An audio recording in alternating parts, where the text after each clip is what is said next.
Radio Ciudadana presenta México y sus historiadores, episodios y personajes de nuestra historia en voz de sus investigadores. Conducen Elsa Aguilar Casas y Pablo Serrano Álvarez.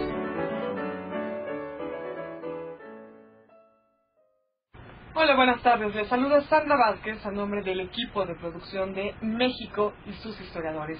Un espacio abierto para el saber histórico y la participación de usted que nos escucha. Saludo con mucho gusto dándole la más cordial bienvenida al conductor de este espacio, Pablo Serrano Álvarez. Pablo, qué gusto, buenas tardes. ¿Qué tal, Sandra? Buenas tardes, amigos Radio Escuchas, buenas tardes.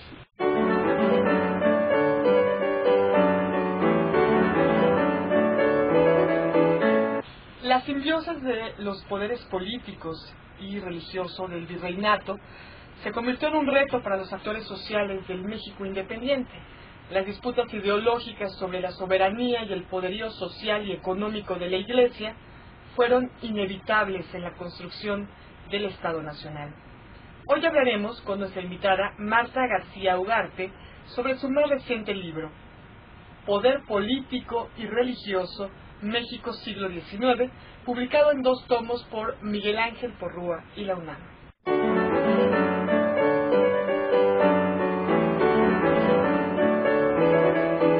Nuestra invitada es doctora en Historia por la Universidad Iberoamericana. Sus líneas de investigación son Historia Social, Política y Regional. Es investigadora titular de tiempo completo en el Instituto de Investigaciones Sociales de la UNAM y catedrática en la misma institución en niveles de licenciatura, maestría y doctorado. Es especialista en Historia de Querétaro, Liberalismo e Iglesia Católica en México, temas sobre los que ha publicado numerosos textos como La guerrilla en las regiones de México, siglo XX, El Colegio de Michoacán, y eso también salió por el Ciesas, y Los rostros del conservadurismo mexicano, Ciesas 2005, de los que es coautora. Sus libros son Génesis del Porvenir, Sociedad Política en Querétaro, 1913-1940, Hacendados y Rancheros Queretanos, 1780-1920, y Los Pequeños Nómadas de la Ciudad.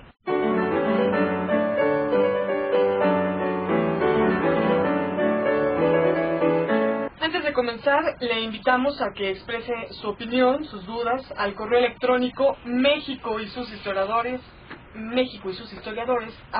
@gmail.com. Se lo repito, México y sus historiadores @gmail.com. También, por supuesto, a los teléfonos de Radio Ciudadana 5604-8229, 5604-7926 y 01800-670-1680. Recuerde que tenemos libros para usted y en esta ocasión se trata de Lírica y Dramática en la Independencia Nacional, de Armando de María y Campos, para quienes nos llamen y nos proporcionen sus comentarios y preguntas. Pablo, bienvenido, adelante. Gracias, Sandra. Amigos, amigas, estoy re emocionado por tener aquí a mi amiga y colega Marta García Ugarte. Buenas tardes, Marta. Buenas tardes, Pablo. Gracias por invitarme. Gracias, Sandra. Qué gusto estar acá. Doble emoción, porque además ha publicado un libro maravilloso, mi amiga Marta, quiero decirles, que se llama Poder Político y Religioso, México siglo XIX, que le llevó un poco más de 10 años de investigación. Son 2 tomos maravillosos publicados por Miguel Ángel Porrúa, por la UNAM. Se nos olvidó en la presentación decir que también son coautores Indosoc y el Congreso de la Cámara de Diputados. Este libro es un recuento de cómo estaba la situación del poder político y religioso en el siglo XIX, ¿no es cierto? Así es. ¿Cuál es la línea de investigación que recorre todo este siglo? Porque además el estudio de la Iglesia, pues últimamente en la historiografía está como en cachos, ¿no? Así es. Y además creo que los sistemas de premiación para compensar los salarios nos han hecho un poquito de daño y entonces no dedicamos mucho tiempo a las obras. Tienen que salir, ¿no? Claro. Y a esta le fui publicando, pero me aguanté, ¿no? Por la cantidad de archivos que había que revisar para poder contar una historia nueva. Solo consultando archivos puedes dar una visión diferente. Que tu consulta de archivos es impresionante, desde el Archivo Vaticano, el Archivo General de la Nación, los archivos de los estados. Exacto. Es una maravilla. Y la otra, los archivos de Condomex, caso ahora, y el archivo particular del obispo Labastida. Así es. Entonces fue muy interesante, ¿no? Y sí, la idea era ver qué pasaba en el siglo XIX en esta relación de conservadores, liberales, moderados, católicos, y distinguir las voces, ¿no? Así es. Para que no, porque se ha hecho una historia, si es desde los liberales, pues condenando a los conservadores, pero también hay una nueva historia ahora, que desde los conservadores, pero atacando a los liberales, y no, yo creo que son todos en búsqueda del proyecto de nación que consideraban, ¿no? Claro. Y son admirables, ¿eh? Todos. El título es revelador de que el poder político pertenece finalmente al poder religioso, sobre todo en este tránsito de finales del 18 a muy entrado el 19. Así es. Ese es el pleito, ¿no? Ese es el pleito, y también en el libro también se destaca mucho la polémica o las dificultades entre la tradición y la modernidad. Así es. Cómo salir de los valores del periodo del virreinato y cómo construir una nación y cómo construir ciudadanos. Así es. Y entonces ese esfuerzo que lo hacen primero los federalistas y los liberales, ¿no? Y bueno, y la pugna de los conservadores por tener otro tipo de proyecto. Claro. Pero es admirable, ¿eh? Tú estudias a la Iglesia como institución, pero sobre todo a los actores. Así es. O sea, los individuos que conforman esa iglesia y que actúan dentro de la historia de México, ¿no? En esta construcción que es el siglo XIX. Así es, incluso es muy bonita la historia, bueno, a ver, trágica, ¿no? Pero poder ver cómo en el siglo XIX, y como él también voy a un paréntesis, como también he estudiado algo del siglo XX, entonces pude ver cómo en el siglo XIX, de 1825, digamos, hasta la Revolución Mexicana, son las parroquias. Los pueblos en realidad son las parroquias y los curas párrocos están, en cuanto desliz, conflicto hay, ahí están involucrados, ¿no? Y prácticamente hasta el triunfo liberal del 67, cuando empiezan a ponerse los jueces civiles, que empiezan a disputarles el poder de una manera brutal, ¿no? Porque si antes era la iglesia la que controlaba los nacimientos, los muertos y los matrimonios, después va a ser el registro civil. Y entonces el juez adquiere un poder y la iglesia se va deteriorando, ¿no? Además se va deteriorando por todo lo que pasaron. Y entonces es muy interesante ver, me acordé mucho de Elena Garro, con los recuerdos del porvenir, que el pueblo es un actor más. Bueno, aquí la parroquia es un actor más, ¿no? Y entonces es muy interesante esa parte de la... Claro, porque los párrocos y las iglesias de los pueblos están en todos los problemas sociales de todo el siglo. Y lo viven, además forman parte de los movimientos. Entonces hay parroquias que son conservadoras, o más bien adeptas al partido conservador, y entonces ahí tienes que los liberales entraban, deshacían, salían, volvían a entrar, y hay parroquias muy disputadas, hay otras menos.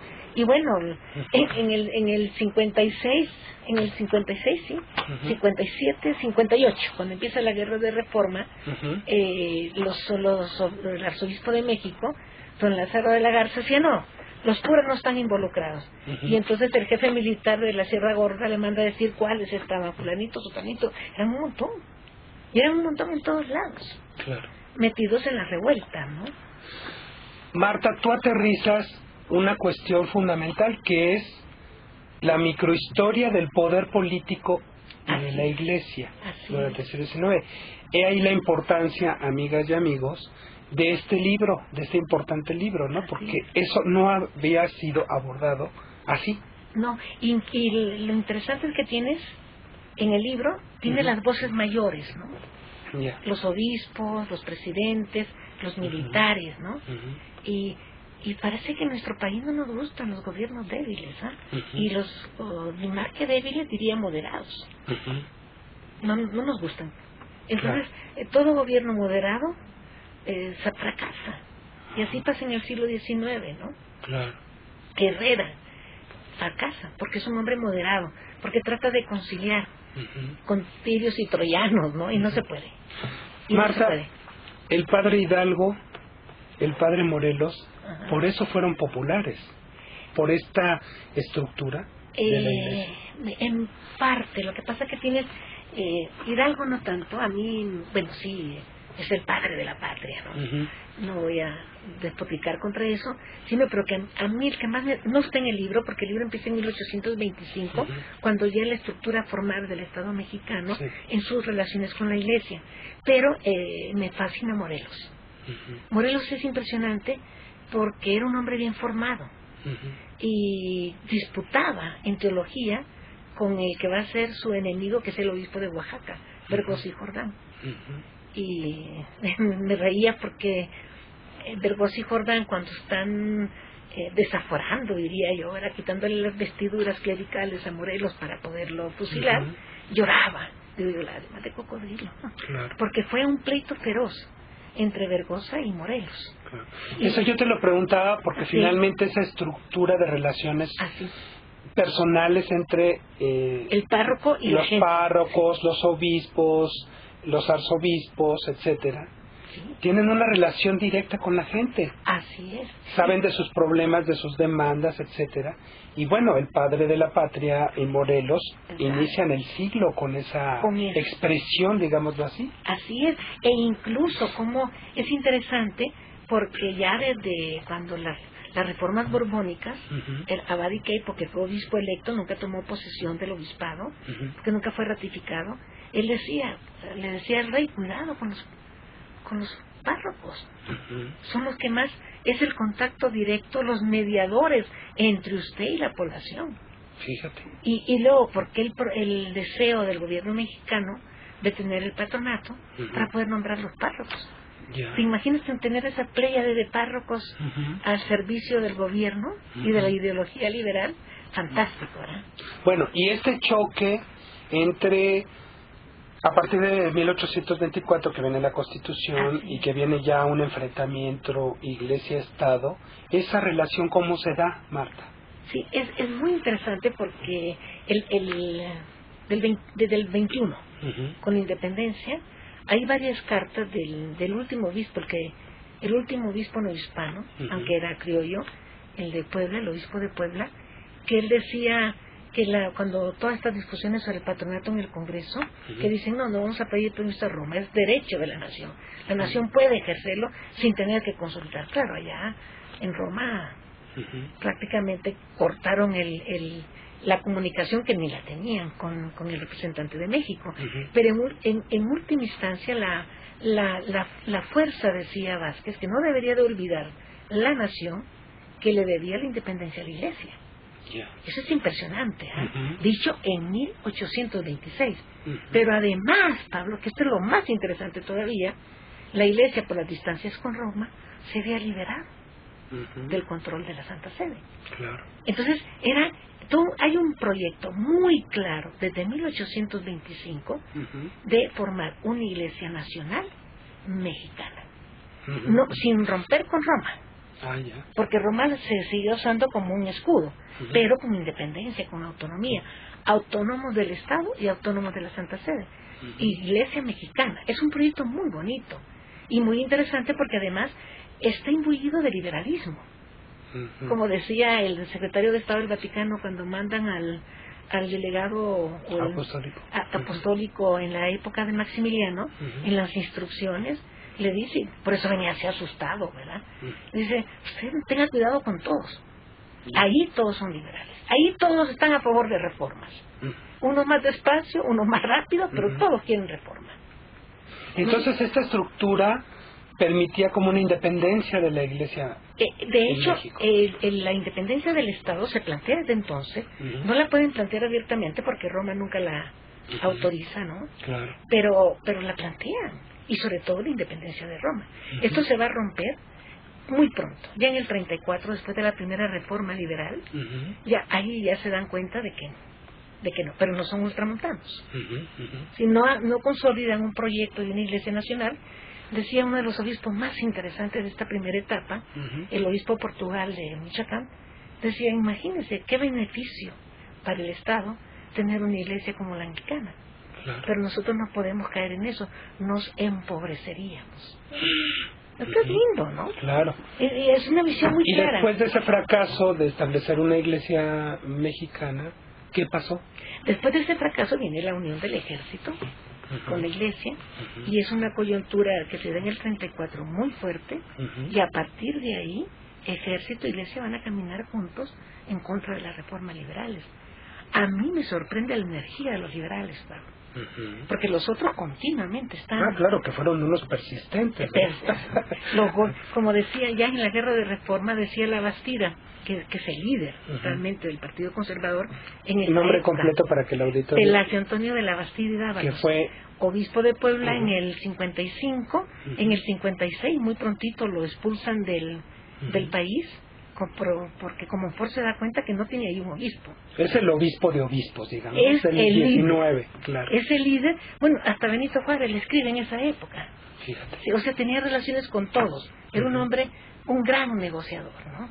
Y además con una personalidad muy fuerte, y tenía el control de la sociedad. Y todos estaban pidiéndole opinión a la Bastida. Ya de obispo de Puebla no hizo nada. Pero como político tenía todo en sus manos. Pero y un grupo de obispos, ¿no? Que eran como que los líderes de esta jerarquía. Bueno, el arzobispo de México, Lázaro de la Garza, de esta primera reforma, ¿verdad? Digo, de la segunda. Lázaro de la Garza, que era un hombre, un gran canonista, pero perdía muy pronto la paciencia. No se podía dialogar con él, y por otra parte no tenía la agudeza de pensamiento que tenía la Bastida, y el otro amigo, hermano, íntimo, decía la Bastida, que era Clemente de Jesús Munguía, obispo de otro Michoacán. Otro famosísimo, pero yo me quedo con la Bastida. Claro. Vamos a una pequeña pausa, Marta. Sandra. Claro que sí, Pablo, pues recordarle al público que está escuchando México y sus historiadores a través de Radio Ciudadana en el 670 de amplitud modulada y en www.radiociudadana.imer.gov.mx. Los teléfonos para que nos exprese sus comentarios, sus dudas, son 5604-8229, 5604-7926. Tenemos una alada sin costo para quien nos sigue al interior de la República Mexicana, y esta es 01800-670-1680. Gracias, Sandra. Amigos, llámenos.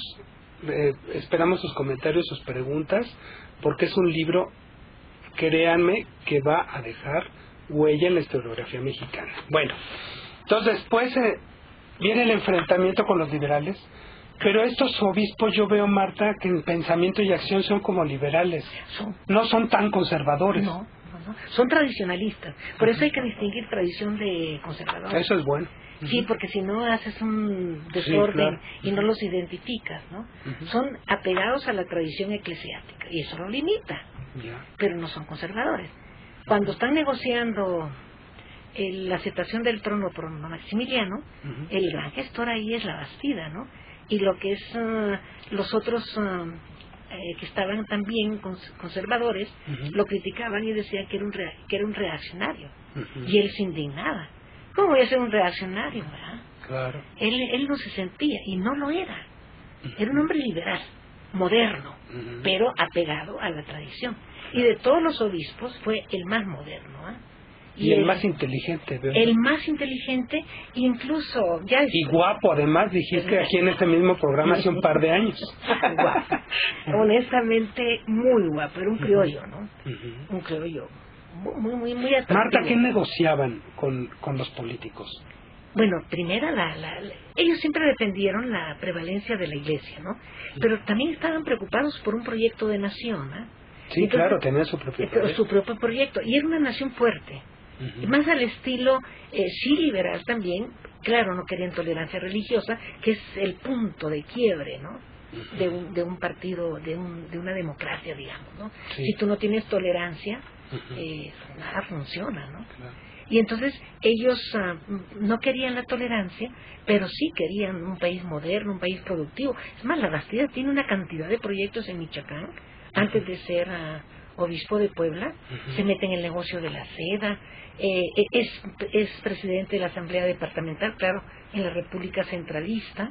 Promueve fíjate que su pensamiento de la Bastida yo lo vinculo mucho con José María Morelos, que por cierto hoy es un aniversario de su natalicio. Así es.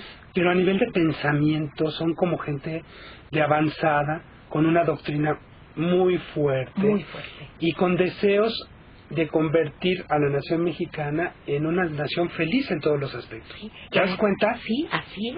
Y además moderna, que México no tuviera nada que desear y que siempre saliera en el primer lugar a nivel internacional.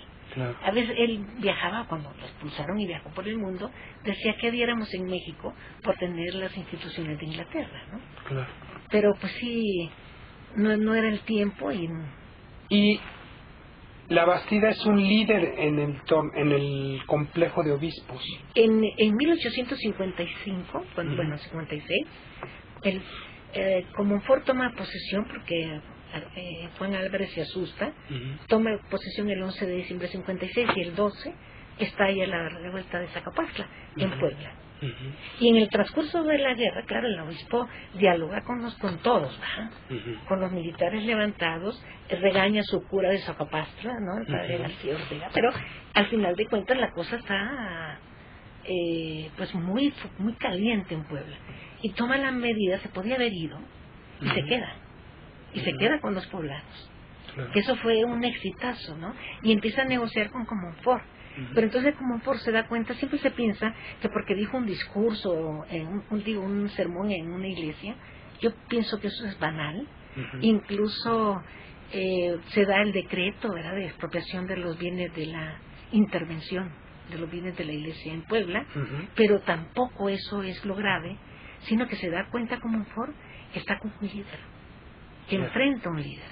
La iglesia, mira, uno de los grandes problemas del Partido Conservador, y eso queda clarísimo en el libro, en las distintas etapas, es que no tiene estadistas. Tiene buenos empleados, pero no tienen un hombre que vea más allá y que dirija la acción. Y la Bastida era ese hombre. No podía ser presidenta, ¿verdad? No, pues, imagínate. Pero hubiera sido un excelente. ¿Y cómo veían esta dinámica los políticos? Bueno, mencionas a Comonfort, pero otros políticos de la época, se les respetaba, se les negociaba. Se les respetaba. Cuando en el 56 lo expulsa Comonfort, él sale, pero quiere llevarse a su familia, a sus hermanas, ¿no? Y le dice al que es su administrador, le dice, por favor, lleve a mis hermanas a Veracruz y que tomen el barco para La Habana y de La Habana para Roma, ¿no? Y si tienes problema, habla con Ocampo. Y si no, con Gutiérrez Mora. O sea que hay una relación estrecha hasta cierto punto. Acuérdate que Ocampo estudia en el seminario de Morelia. Y cuando Ocampo es gobernador, la Bastida es presidente de la Asamblea Departamental. Se va, ¿verdad? Se va porque dice, yo fui electo por un tipo de gobierno republicano central y no por este liberalismo federal, ¿no? Claro. Y además habían decretado la intervención de los bienes de la iglesia, Portugal había protestado, dice, no me puedo quedar, ¿no? Y Ocampo casi lo obliga, porque era muy respetado, era un honor tener a la Bastida ahí, ¿no? Claro. Y entonces ya nunca tuvo malas relaciones con los liberales. Incluso en esa época, con el que sí tiene una pugna muy fuerte es con Ezequiel Montes. Ahí perdió el obispo la Bastida en ese entonces, perdió la tranquilidad y la capacidad de negociar que tenía. Y después de la expulsión de la Bastida, ¿qué pasa con esta estructura de obispos? ¿Qué hacen? Porque pues el líder se va. El líder se va y entonces se nota. Porque Clemente de Jesús Munguía es un hombre que escribe mucho, todos lo respetaban, él mismo la Bastida, pero no es un hombre práctico y no es un hombre político. Y para cambiar las cosas se necesita el pensamiento, era claro, claridad de ideas, pero también la capacidad de mover las cosas, ¿no? Al punto que cuando se da el golpe a la Constitución por Ignacio Comonfort y todo el grupo Solari y demás, y se arrepiente Comonfort, ¿verdad? Porque de un presidente, un puesto tan honorífico, pasaba un vulgar revolucionario, ¿no? Así es. Entonces se arrepiente y en ese momento escogen a Zulaga y Zulaga ya tiene a los conservadores a las puertas de la ciudad. Todos, el arzobispo de México, Clemente de Jesús Munguía, todos felices, creían que ya era el fin de sus males y que empezaba una era de paz y bienestar, ¿no? Y la Bastida dice, no, es una gota de agua en un incendio. Claro. Eso no sirve. Además, nunca confió en Zulaga. Y precisamente una de las partes de la historia que no se había trabajado, Pablo, es la guerra de reforma, pero vista desde los conservadores. Porque claro, los historiadores dicen, bueno, véase a Vigil, México a través de los siglos, el cuarto volumen, ¿no? Pero la mirada de Vigil es la mirada liberal.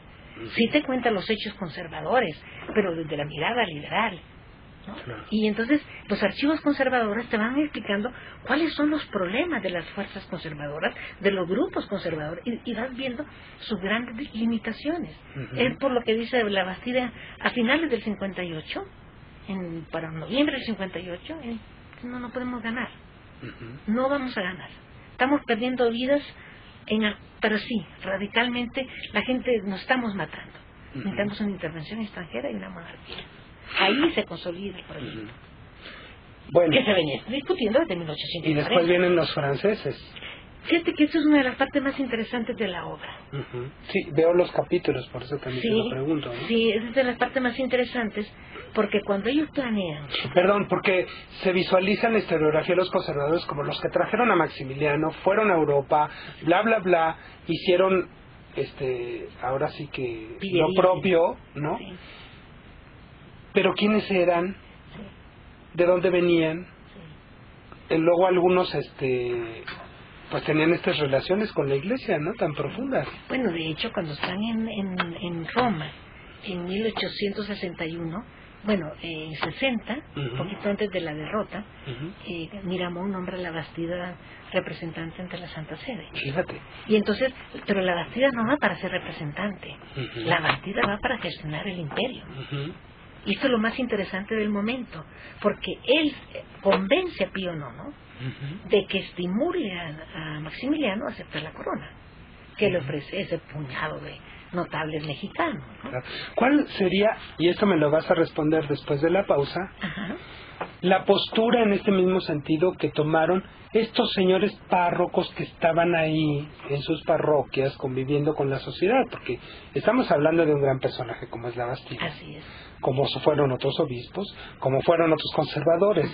Pero tu obra justamente aterriza en eso, en esa vinculación tan estrecha en los pueblos. ¿Qué postura asumieron ante eso, no?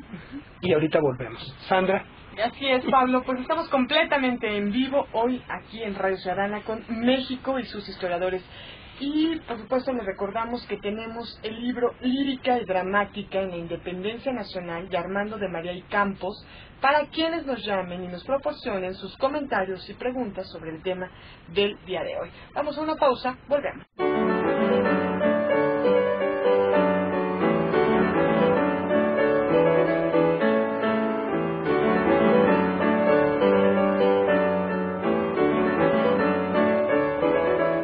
México y sus historiadores. Estamos de regreso y hoy en México y sus historiadores, bajo la conducción de Pablo Serrano Álvarez, estamos conversando con Marta García Ugarte sobre el poder político y religioso en el México del siglo XIX. Le recuerdo los teléfonos para que se comunique: 5604-8229, 5604-7926, y nuestra alada sin costo es 01800-670-1680. Gracias, Sandra. Bueno, dos anuncios. O el primero, que el próximo miércoles a las 6 de la tarde tenemos un foro académico, ya saben ustedes, en el INER en San Ángel, con el tema de los 100 años del Plan de San Luis Potosí, que convocó a la insurrección armada el 20 de noviembre por parte del señor Francisco I. Madero. Y bueno, tenemos un cartel de historiadores muy interesante, como es Santiago Portilla, Josefina MacGregor y Bernardo Ibarrola, que hablarán de los vericuetos del Plan de San Luis. No olvide, la cita es el próximo miércoles 6 a las 6 de la tarde, allá en el INER, en Plaza del Carmen 27, o Francisco I. Madero número 1, como ustedes prefieran, en San Ángel. Y otro segundo anuncio, pues que el INER está participando en el desafío de la historia, que es organizado por las estaciones de Radio IMER, y que pasa a partir de las 12 del día en varias estaciones del IMER, que es un programa de concursos donde se aprende, se juega y además, ¿qué creen? Pues que divulgamos la historia. Pero además que los concursantes, ahorita están las eliminatorias van a llegar al ganarse un coche, una superpantalla y una supercomputadora al final del concurso, y ahí estamos participando el INERM con mi presencia, así es que escúchenlo a partir de las 12 del día de todos los sábados. Ahí lo conducen Ricardo Jiménez y Bonnie Perete. Marta, mi respuesta, ¿qué pasó con los obispos y los párrocos en este tránsito para traer a Maximiliano? Porque su apoyo era fundamental. Sí, pero hay algo, antes de comentarte esto de los pueblos y demás, que los conservadores, bueno, la Bastida, piensan que se va a formar un gobierno conservador, con un presidente conservador, y que apoyado por el ejército conservador, y que ellos son los que van a dirigir la intervención. ¿Sí? Esa es la idea primigenia. Esta es la idea. Con esto llega la intervención francesa a México, con este proyecto. Y por eso se hace todo, el padre Miranda hace todo un esfuerzo, pero la desgracia es tremenda. Solo hay 2.500 militares conservadores, y Zuluaga no lo quieren. Miramón se fue desde el 60, ¿no? Entonces realmente no tienen quien dirija. Miramón era como un líder importante para ellos, ¿no? No, el que era el líder, como dice Sierra es genial en su libro, ¿cómo es? Juárez y su tiempo. Juárez y su tiempo. En esa obra dice algo muy bonito, porque el general Osoyo se muere en junio del 58, empezando la guerra, y dice Sierra que lo lloraron en todos los cuarteles. Fíjate. Era el guapo, era el inteligente, era el estadista. Sí, no, los conservadores tuvieron mala suerte, porque no era Miramón, era Osoyo. Porque en la historiografía, destaca Miramón, ¿no? Sí, porque es el que quedó, pero en realidad era Osoyo. Osoyo era el gran hombre, y habría que hacer una biografía de Osoyo, porque era increíble el tipo, ¿no? Pero se muere y ya, ¿verdad? Pero entonces, al fracasarles el proyecto, de que no hay gobierno conservador y tampoco hay militares, y los militares franceses hacen a un lado estas fuerzas, que se estorbaban, porque sí eran fundamentalistas, ¿no? Eran muy radicales en su conservadurismo, ¿no?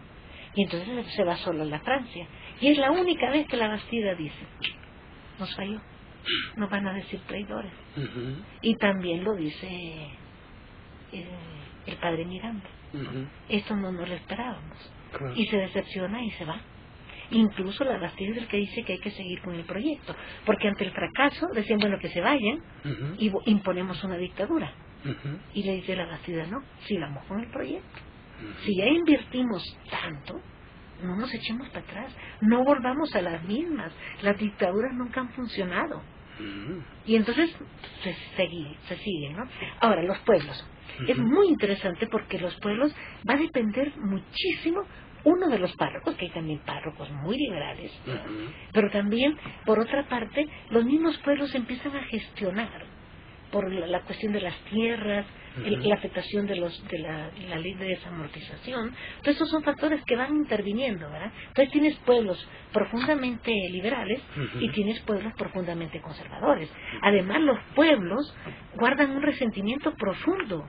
Hay un pueblo que, cuando la Bastida en el 72 quiere ir a visitar, en visita pastoral, el pueblo dice: usted aquí no viene, porque cuando usted fue regente, quemaron este pueblo y usted es responsable. Increíble, ¿no? Es increíble. Es increíble, la gente vivía las cosas, ¿no? Y sí, están divididos, así como, digámoslo, así como los políticos y los militares estaban divididos, la población también. Claro. Hay poblaciones muy aguerridas. Veracruz. Veracruz, cuando los obispos... Y al mismo tiempo no hay enfrentamientos entre pueblos. Claro. Además, por las tierras. Claro. Por las tierras, por el agua, en los este caminos. momento es tierras, ¿no? Es tierras, se pelean continuamente, ¿no? Entre unos pueblos y otros. Incluso cuando están los liberales en un pueblo, entonces varios pueblos van a fortalecer a los circundantes, porque la idea es ir arrasando a los pueblos, ¿no? Pero y pueblos parroquias, ¿verdad? Porque donde no hay parroquia, no hay tranquilidad, por decirlo así, ¿no? La parroquia es un organismo vivo, ¿no? en este momento. Es un centro ahí de cosas, ¿no? Es donde se vive la vida comunitaria. Las haciendas, los ranchos, ¿qué pasa con ellos? También. Lo que pasa que tienes un periodo de la hacienda que viene en continua decaimiento, ¿no? Uh-huh. Esto va a empezar una recuperación tremenda en 1867. Claro. Pero además los hacendados también tienen de todo tipo, liberales, conservadores, moderados. Uh-huh. Tienen de todo. Igual que se da entre los militares, que tienen de los dos tipos, uh-huh. igual a nivel social. Es una pugna y una disputa a nivel social, Pablo. No está solo aquí. Aquí están las ideas, pero en el pueblo, bueno, en Michoacán, por eso sacan a Clemente de Jesús Munguía de Michoacán, que se me alborota, además yo creo que no veía el daño que estaba haciendo, porque incitaba a la guerra, incitaba a la insurrección. ¿Ah, sí? Sí, Clemente de Jesús Munguía, sí, la Bastida no. La Bastida organizaba la guerra. Claro, organizaba y pensaba. Y decía, ahora tienen que ir de San Luis Potosí, ahora tienen que... Oye, Marta, estamos hablando de un México... guerrero. Sí, claro, en una guerra civil. Terrible. Terrible. Además, una guerra civil por la conciencia, por el proyecto de nación. Exacto. Y qué dura, de la década de los 20 hasta los 70. Porque todavía en los 70, en la República Restaurada... Todavía hay problemas. Hay bandas. Sí. Los caminos están cerrados, están deshechos. Y aparte esta guerra entre conservadores y liberales, que me imagino que a nivel de pueblo no pasó tan fácil. No, y además te digo, pasaba por el medio, ¿ah? Claro. Y había pueblos que un día eran conservadores y el día siguiente eran liberales, o viceversa. Pero era por sobrevivencia, ¿no? Claro. Pero había algunos que no modificaban. Preferían irse a las montañas, como decían, al cerro, ¿no? Y abandonaban los pueblos. Luego viene el proceso de reconstrucción, que es muy bonito también, Pablo. Cuando regresa el obispo La Bastida en el 71, pues es otro México. ¿En qué condiciones regresa? Porque después de irse don Maximiliano... No se va cuando ahí me decía un amigo que decía cosas muy feas de la Bastilla, decía yo, no, es que Maximiliano no fue su amigo. Pero el 5 de febrero de 1867 se van las últimas tropas francesas con Bazaine en la cabeza. Ese día sale la Bastida de México también. ¿Por segunda vez? Por segunda vez. No está expulsado, pero sabe que si la agarran lo van a despellejar, ¿verdad? Y Maximiliano trata de evitar que se vaya a la Bastida. ¿Maximiliano se apoyaba en la Bastida? No lo quería. Pero ya en ese momento, no lo quería, se le hicieron la lucha los obispos. Pero ya en ese momento, bueno, la Bastida es el gran gestor de la monarquía. Y por la Bastida le doblan las manos hasta los que no querían. Munguía, Pedro Espinosa, no querían, porque ellos sentían que era lastimar la soberanía de la nación.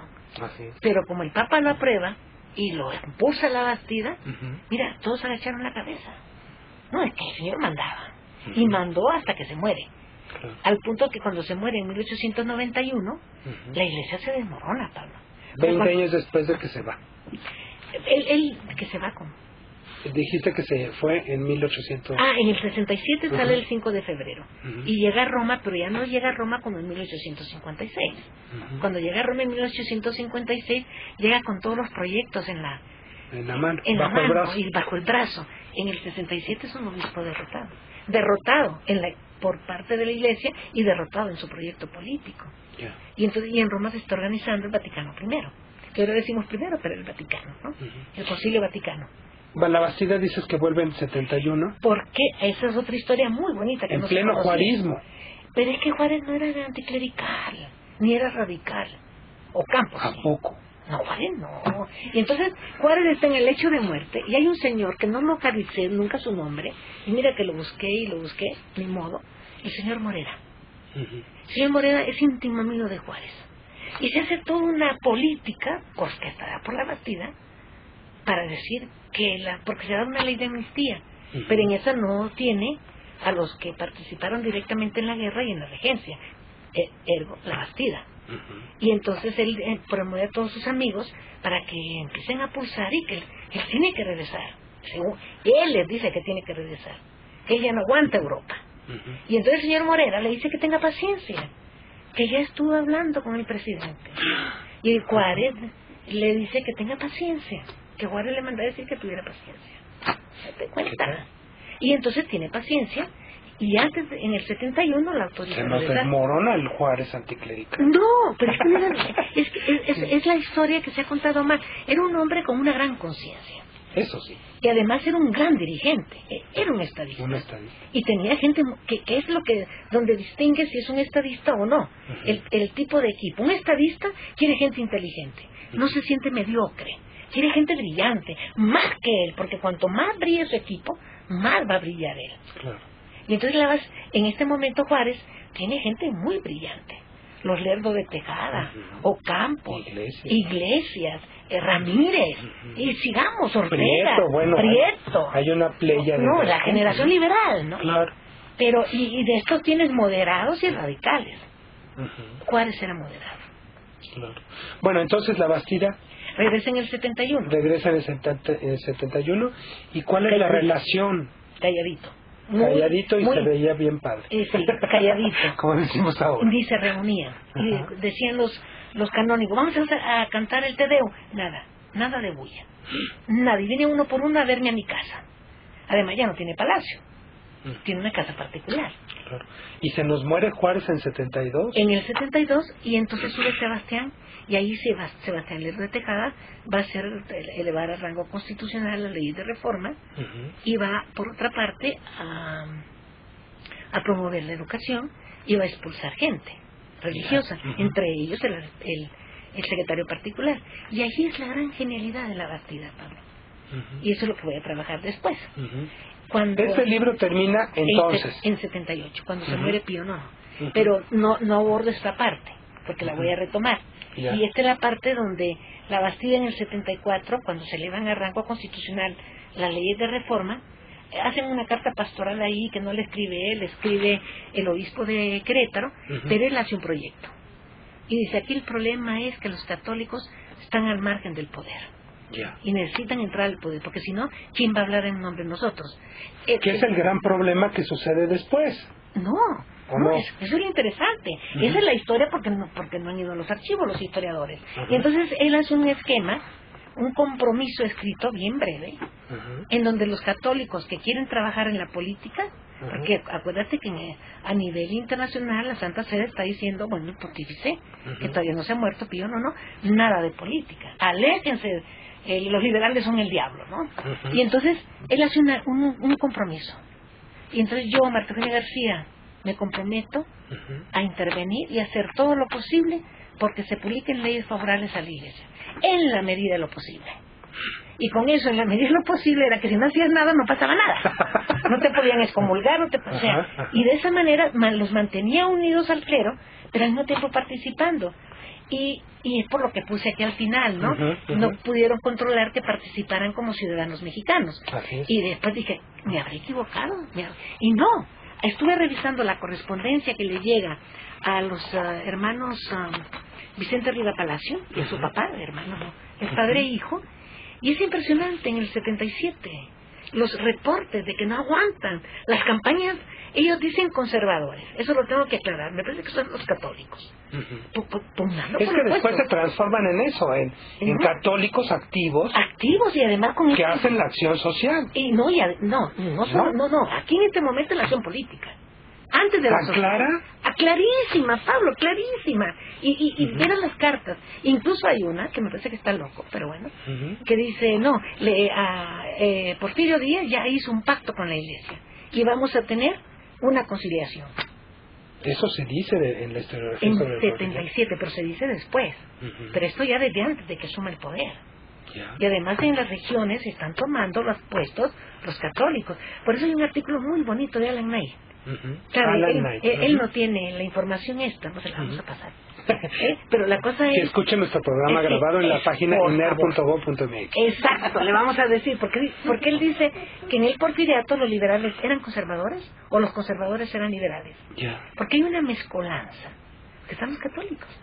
Triunfa la idea. Después va a venir otro problema. El asunto es que por eso lo corté ahí en el 78, porque cuando se muere el Papa Pío IX, la Bastida se siente libre, Pablo. Libre de toda atadura. Se suelta el moño. Bueno, danos un avance. ¿Qué pasa en la década de los 80 con este gran personaje? Con este gran concilia con Díaz. Claro, y es el representante pontificio. Y entonces publica las encíclicas que le convienen, las que no.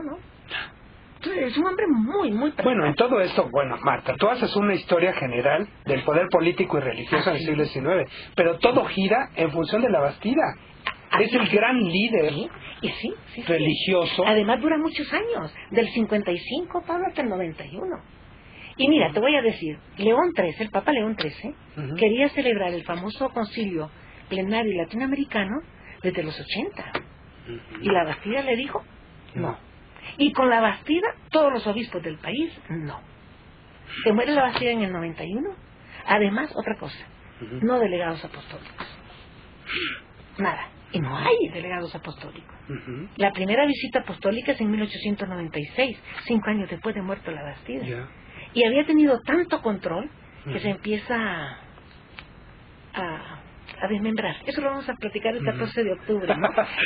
Y es muy interesante este momento, porque cuando los obispos pierden, porque son los obispos formados en Roma, el Papa manda a su delegado. Y el delegado apostólico es el que dicta la política. Y ahí sí son ultramontanos los obispos. En su propio beneficio, no es una generación como la del 19, las 2 generaciones del 19 o 3 son brillantes. La de que empieza en 1895 y ya entra al siglo XX, es una jerarquía muy bien formada, todos son profesionistas, pero no tienen la fuerza que tenían los otros, doctrinaria incluso, ¿no? Entonces, esos son los que nos van a llevar a la guerra cristera. Claro. Marta. Pero ya nos salimos de la estructura de la Iglesia durante este periodo que tú manejas, que es buena parte del siglo XIX, ¿qué pasa con ella? Porque están en el jalengue que los párrocos y que los obispos y que los liberales, los conservadores, todo este pensamiento, la Bastida de por medio, pero ¿qué pasa con la estructura institucional de la Iglesia? Bueno, la estructura se quiebra. Después de la guerra y todas estas cosas, la estructura se quiebra, ¿no? Por eso era necesario reconstruir. Infuncional, porque además después con las leyes de reforma les dan la desamortización y tal. Y la nacionalización. Pero ahí viene la recomposición, es lenta, pero es efectiva. Te digo, por una parte que los católicos toman el poder y la otra es negociar con los compradores de bienes. Y una iglesia que no tenía recursos empieza a ser muy rica. Porque empieza a negociar y la gente le empieza a dar a adquirir las propiedades con tranquilidad de conciencia. Ya las tenían, pero con tranquilidad, ¿no? ¿Y qué pasa con el espíritu católico? El espíritu católico, la devoción y todo eso. Todo esto, además es una etapa muy interesante, incluso porque la Bastida, no todos son iguales, Pablo, porque además desde 1870 hay una gran difusión del protestantismo en México. Así es. Y que en el Toda y tal que lleva, ¿no? Exacto. Y en el arzobispado de México, 2 canónigos, bueno, el canónigo Aguas y el padre Palacio se convierten al protestantismo. Y entonces veían en llegar el canónigo de la catedral, que en aquella época los canónigos eran canónigos.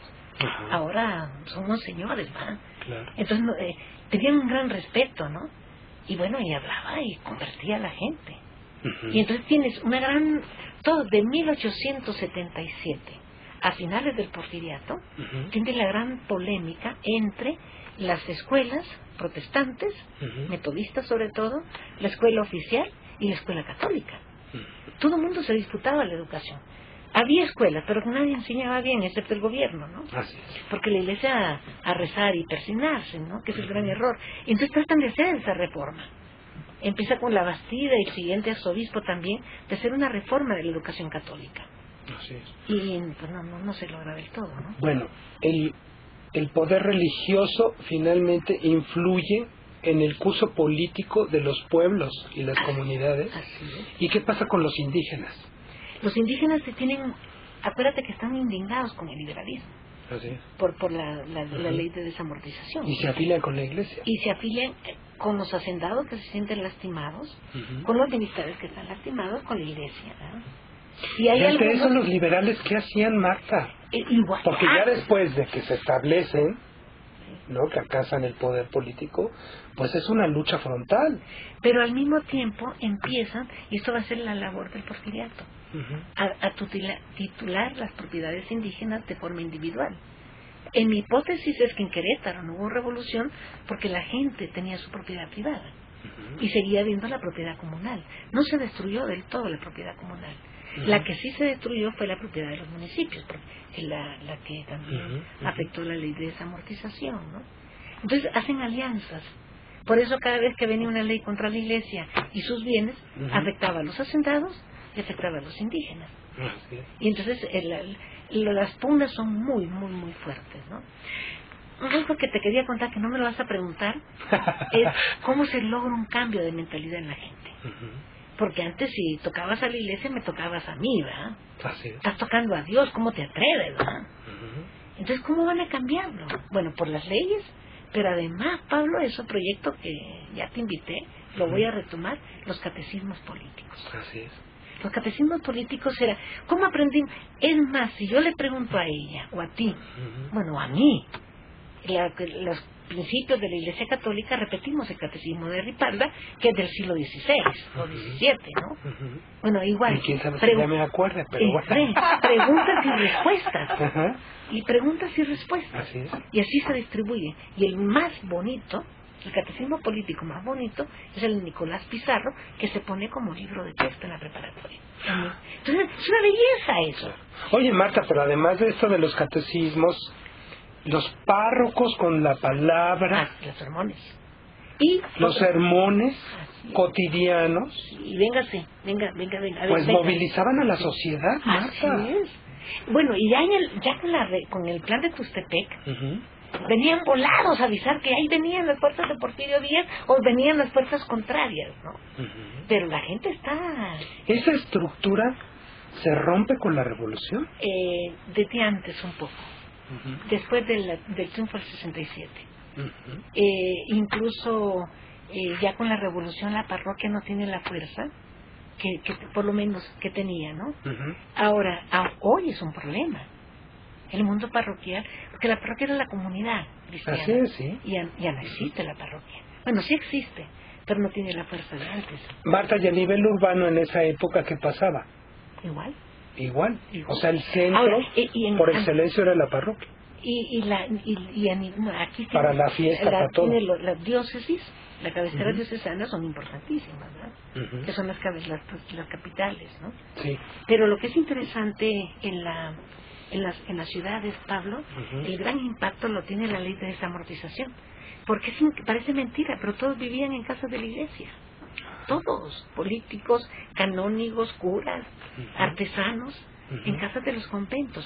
La ley de desamortización que afecta a esto es impresionante porque la gente adquiere estas casas.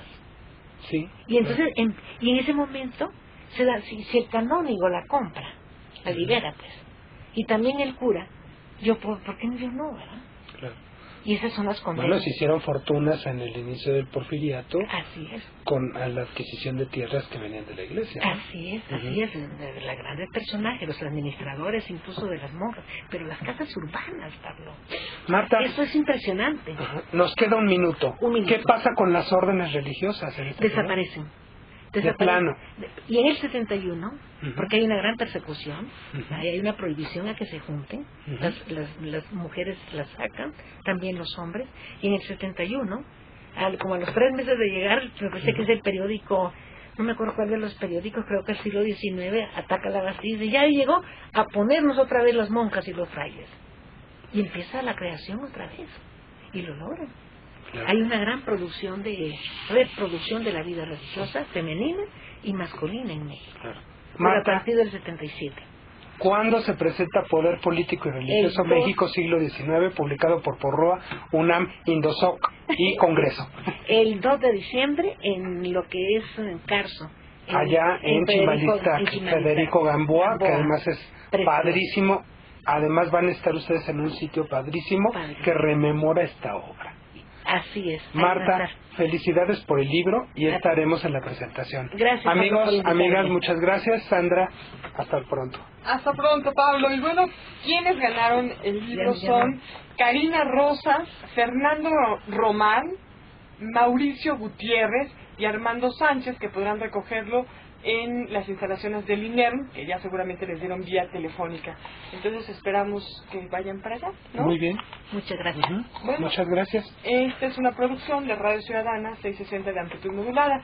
En el enlace y la coordinación INERM, Salvador Castro. En la operación técnica, José Luis Centeno. Soy Sandra Vázquez. Pablo Serrano también ya se despide de ustedes. Las invitamos a que continúen en esta frecuencia. A continuación, música de los pueblos del mundo. Hasta pronto.